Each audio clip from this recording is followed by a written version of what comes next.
ત્યાં સુધી સરકારે કીધું કે તમે ખેડૂત છો એ સાબિત કરવા માટે ખેડૂત રજીસ્ટ્રેશન કરાવો, નહીં તો તમને હવે ખેડૂત તરીકે માનવામાં નહીં આવશે, તમને લાભ મળશે નહીં.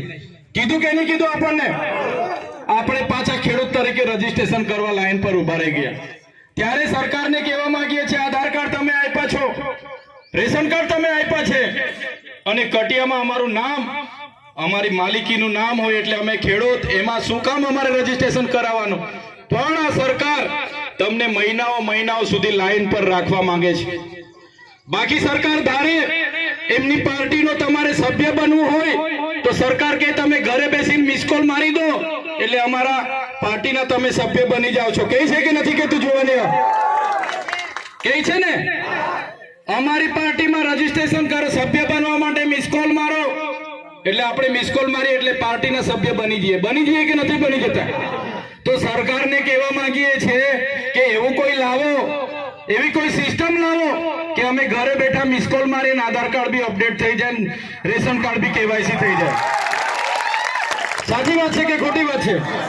પણ સરકારને એ પરવડતું નથી, લાઈનો પર રાખવા માંગે છે. આજે તમે આ દેશના માલિક છો, મૂળ માલિક કહેવામાં આવે છે, પણ આજે તમે દેશના નાગરિક છો એ સાબિત કરવા માટે કેટલા પુરાવા જોઈએ છે? મને જેટલા યાદ છે કેમ છું, ધ્યાન આપજો, બધા લોકો ધ્યાન આપજો. આજે જાણી જોઈને સરકાર તમે દેશના નાગરિક છો એ સાબિત કરાવવા માટે કેટલા પુરાવા માંગે છે, જોજો તમે. પહેલા તો તમને માં કહેશે ભાઈ જન્મનો દાખલો લાવો, કે છે ને, આધાર કાર્ડ લાવો, શાળાની સર્ટી લાવો, જાતિનો દાખલો લાવો, આવકનો દાખલો લાવો, રેશન કાર્ડ લાવો, કટિયા લાવો, પંચાયતમાં કઈ લેણું બાકી છે કે તે લઈ આવો, ઘરવેરાની પાવતી લઈ આવો, આકારણી લઈ આવો, લાઇટ બિલ લઈ આવો, પાન કાર્ડ લઈ આવો, પોલીસ સ્ટેશને કોઈ ગુનો નોંધાયો છે કે નહીં એનઓસી લઈ આવો. કહે છે કે નથી કહેતા? ને આવા વડીલ કોઈ લાભ લેવા જાય મામલતદારમાં કે ટીડીઓમાં કે સાહેબ મને બોર મોટર કરી આપો ને, તો મામલતદારને ટીડીઓ કહે છે કે જા ભાઈ પહેલા તું પંચાયત પર હયાતીનો દાખલો લઈ આવ. હયાતીનો દાખલો બી માગે છે ને. હવે આ પોતે વડીલ હયાત છે તો લાભ લેવા આવ્યા છે, એને બી પાછો હયાતીનો દાખલો માગે છે કે નથી માંગતા? તો આ સરકારોએ આવી સિસ્ટમ આપણને ભેગા નહીં થાય એના માટે આખું વર્ષ કાગળિયા ભેગા કરો. અમારા સંત વડીલોએ કીધું 84 લાખ યોનિમાંથી પસાર થઈને આપણે માનવીનો જન્મ મળ્યો છે. સાચી વાત છે ને વડીલ? સાચી વાત છે ને? અમારા સંત વડીલે સત્સંગમાં આવું કહેતા છે, 84 લાખ યોનિમાંથી પસાર થાવ તો માનવીનો જન્મ મળે છે. અને માનવીનો જન્મ લઈ આવ્યા તો આપણે માનવી અહીંના નાગરિક સાબિત કરવા માટે અડધી જિંદગી પેલા કાર્ડ ભેગા કરવામાં જતી રહી છે. થાય છે ને અડધી જિંદગી? તમે કોઈ છોકરાને નિહાળમાં મૂકી આવજો, 2 મહિના તમારે કાગળિયા ભેગા કરવામાં થઈ જશે. કોઈ લાભ લેવા માંગશો, લોન લેવા માંગશો એટલે 3 મહિના તમારે કાગળિયા ભેગા કરવામાં થઈ જાય. તો આ પરિસ્થિતિ આપણી છે. નોટબંધીમાં આપણને બધાને લાઈનો પર કરી દીધા. નોટબંધી યાદ છે કે ભૂલી ગયા બધા? આપણા સાહેબે રાતે 12 વાગે કીધું કે તમારા પર 500 ને 1000 વાળી છે, કાલેથી ચાલવાની નથી, મહિના પછી બંધ થવાની છે, બદલી કાઢજો. યાદ છે ને 2016માં આપણે બધા બેંકોમાં લાઈનો પર લાગી ગયા 500 વાળી 1000 વાળી બદલાવા માટે. કોઈ કરોડોપતિ વ્યક્તિને ઠેલો લઈને પૈસા બદલાવતા તમે જોઈ લો બેંકમાં. કોઈ કરોડપતિ બેગ ભરીને આવ્યો હોય ભાઈ મારા બદલી આપો એવો જોઈ લો તમે કોઈને? બધાનું બરાબર સેટિંગ થઈ ગયું. આપણા નાના લોકો લાઈનો પર ઉભા રહીને કેટલા લોકો મરી ગયા કે નહીં મરી ગયા? શું ફાયદો થયો? નોટબંધીથી 15 લાખ મળવાના હતા, મળી ગયા તમને? 15 લાખ ખાતામાં જમા થઈ ગયા તમારા? પેલા ભાઈ બોલતા નથી, આ બાજુના જમા થયા હોય તો કેજો, અહીંયા અમે ખોટા પડીશું. જમા થઈ ગયા 15 લાખ.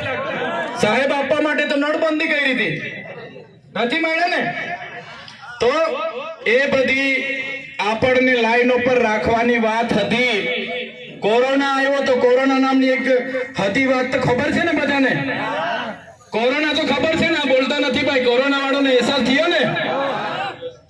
કોરોના તમે ઈટીવી ખોલો, વીટીવી ખોલો, જીટીવી ખોલો, સ્ટાર પ્લસ કરો, બધામાં કોરોના ચાલતું હતું 2 વર્ષ સુધી. યાદ છે ને બધાને? અમિતાભ બચ્ચન ફોન થી કે ભાઈ હાથ ધોવાનું રાખો, તમે દૂર રાખો, અંતર દૂર રાખો, હતું કે નહીં હતું? હતું કે નહીં હતું? 2 વર્ષ સુધી કોરોના ચાલ્યો. રાતે કીધું લોકડાઉન, આપણને તો લોકડાઉન એ બી ખબર નહોતી, પણ બીજા દિવસે પોલીસને દંડા લઈને ફરતા જોયા એટલે ખબર પડી કે લોકડાઉન છે આ પ્રકારનું. હતું કે નહીં હતું? પોલીસને આદેશ આ કોરોનામાં આટલો દંડ ઉઘરાવવાનો, જમાદારને આદેશ રોજના 200 મેમો ફાડવાના, આટલો દંડ જમા કરવાનો. બિચારો આપણા વાળો હોય એને બી નોકરી કરવાની છે.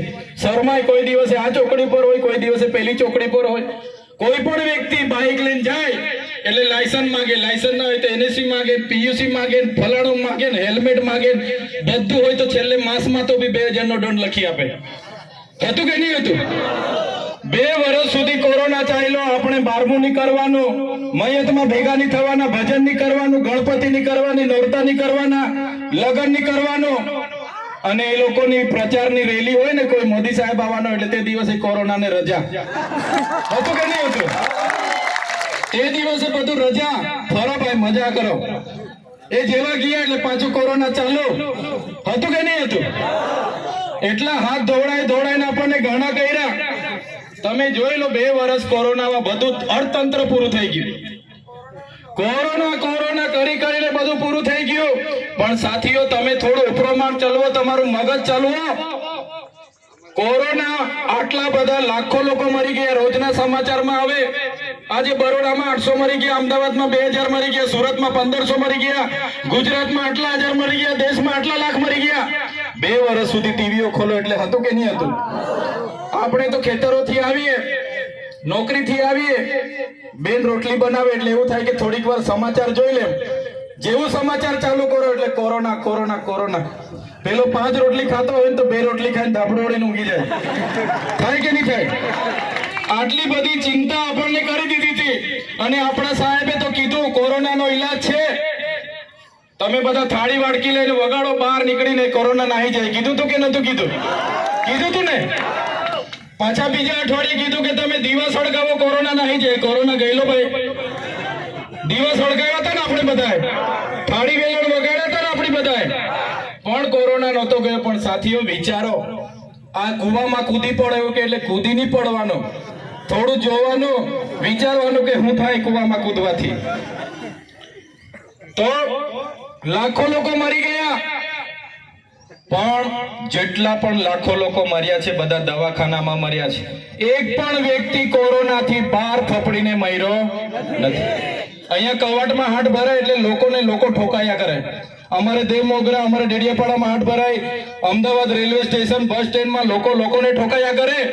કોઈ દિવસ કોઈ ભિખારી પણ કોરોનાથી બહાર ફફડીને મર્યો નથી. ને આપણે તો હાથ ધોઈને ગાંડા થઈ ગયેલા.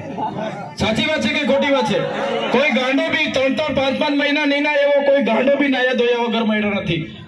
છતાં આપણને ગાંડા કરી નાખ્યા. 2 વર્ષ કોરોના ચાલ્યો. એક પણ